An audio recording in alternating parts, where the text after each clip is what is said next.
Bi hunera dans û muzîkê carna li ser erdnîgariya Kurdistanê, carna li Ewropa û Amerîkayê kultura xwe ya Kurdan bi cîhanê dide nasîn.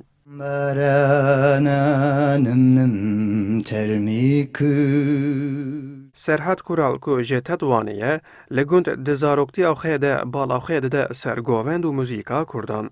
Ew meyla wî ya zaroktiyê dê bibe nîşaneyek hunerî bo dahatuya Serhad.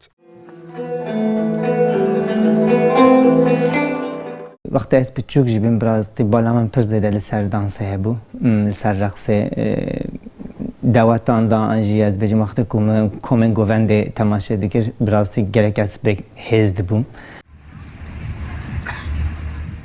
Hunermendê Kurd di festîvalên mezinên navdewletî de bi xwepêşandana hunera xwe dîrok û kultura milletê xwe jî radixe berçavan.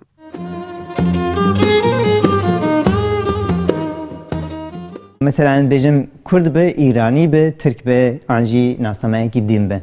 Ku bixwazin hestê milletê xwe, hestê xwe bixwe, hestê xwe hestê milletê xwe re bigire de û ez bêjim li ser axa xwe an jî bi motivên xwe yên ez bêjim nasnameyî ku bi hev re girê bide bi her cihê, her milletê, her derê ew dans dibe yê wan.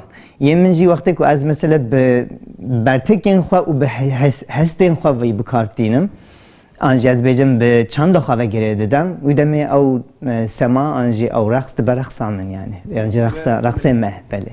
Bîranîn û xîretên dema zaroktiyê ji Serhad re dibe hêviyeke mezin a pêşerojê. Ez bi hemî bi wan ragirê didim yani.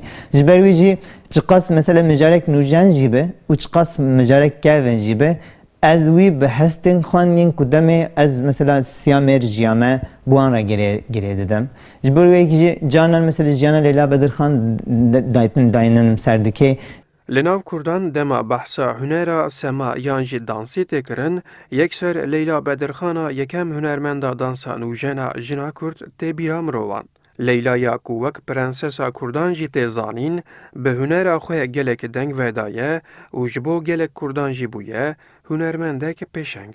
Hunermendên wek Serhad jî di rêya hunera prensesa Kurdan de karê hunerê berdewam dikin.